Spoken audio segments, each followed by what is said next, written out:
एक समय की बात है, एक आदमी जो प्रसिद्ध विद्वान था एक ज़ेन मास्टर के पास गया और बोला, श्रीमान, मैं जीवन के वास्तविक सत्यता को जानना चाहता हूँ, कृपया मेरा मार्गदर्शन करें।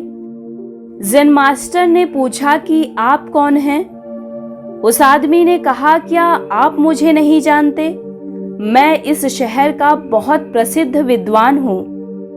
मैंने कई बौद्ध और अन्य धर्म ग्रंथ पढ़े हैं और मैंने उन धर्म ग्रंथों पर कई पुस्तकें भी लिखी हैं।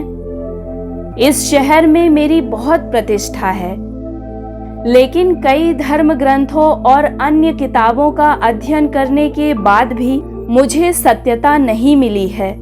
मैं बड़ी उम्मीद के साथ आपके पास आया हूँ कि मैं जीवन के सत्य को प्राप्त कर सकूं। ज़ेन मास्टर ने कहा, ठीक है, क्योंकि तुमने बहुत सारी किताबों और धर्म ग्रंथों का अध्ययन किया है, इसलिए जो भी ज्ञान तुमने इकट्ठा किया है उसे लिखकर मेरे पास ले आओ, क्योंकि जो कुछ भी तुम पहले से जानते हो उसे दोबारा बताने की आवश्यकता नहीं है। यदि हम उन मुद्दों पर बात करें जो तुम नहीं जानते हो तो ये तुम्हारे लिए बेहतर होगा। वो व्यक्ति अपने घर वापस लौट आया और उसके पास जो भी ज्ञान था उसने उसे लिखना शुरू कर दिया। उसके पास इतना अधिक ज्ञान था कि ये सब लिखते लिखते 3 साल बीत गए। 3 साल बाद वो आदमी हजारों कागजों से भरे बैग के साथ ज़ेन मास्टर के पास वापस आया, जिस पर उसने वो सब कुछ लिखा था जो वो जानता था, जिसका उसे ज्ञान था।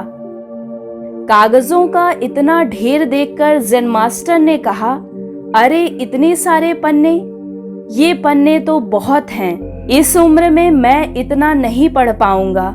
इसे और संक्षिप्त कर दो और फिर मेरे पास ले आओ। वो आदमी वापस अपने घर लौट आया और उसने सार लिखना शुरू कर दिया। इन पन्नों में लिखे ज्ञान को संक्षेप में करने में उसे 3 महीने लग गए।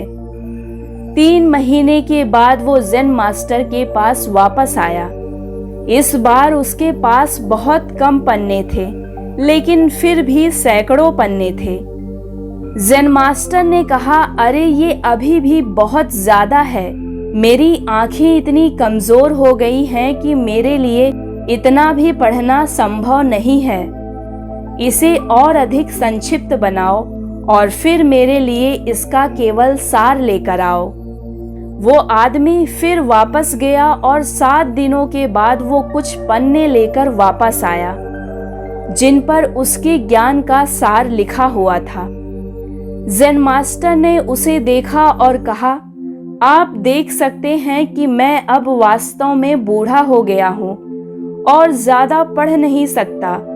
इसे और छोटा करके ले आओ। ज़ेन मास्टर की बात सुनने के बाद उस आदमी ने थोड़ी देर गहराई से विचार किया और फिर तुरंत ही दूसरे कमरे में गया और अपने साथ एक खाली पन्ना लेकर वापस लौटा। उसने वो खाली पन्ना ज़ेन मास्टर को दे दिया। उस खाली पन्ने को देखकर ज़ेन मास्टर मुस्कुराए और बोले, इस खाली पन्ने का मतलब है कि अब तुम खाली हो, इस पन्ने की तरह पूरी तरह से खाली। अब तुम ज्ञान प्राप्त करने के योग्य हो गए हो, क्योंकि अब तुम ये बात समझ गए हो कि तुम कुछ नहीं जानते। दोस्तों, अगर हम अपने जीवन में देखें तो पाएंगे कि हम सभी हर समय पूर्व धारणाओं से भरे हुए हैं, लेकिन हम ये भूल जाते हैं कि सीखने के लिए पहला कदम ये जानना है कि आप कुछ भी नहीं जानते हैं। यदि आपका दिमाग पहले से ही विचारों और ज्ञान से भरा रहेगा तो वास्तविक समझ और ज्ञान के लिए कोई जगह नहीं होगी और आप कुछ भी नहीं सीख पाएंगे। ये पाठ बहुत ही सरल लगता है, लेकिन इसके परिणाम बहुत महत्वपूर्ण हैं। आज तक इस दुनिया में जितने भी ज्ञानी व्यक्ति हुए हैं, उन्होंने अपने आप को एक खाली पन्ने के रूप में अपने गुरु को समर्पित कर दिया और उनके गुरुओं ने उनके मन के खाली पन्नों पर ज्ञान की बातें लिखी। मैं नहीं जानता, इस बात को स्वीकार करने के लिए बड़े साहस की आवश्यकता होती है, क्योंकि हमारा अहंकार हमें ये स्वीकार नहीं करने देता कि मैं नहीं जानता।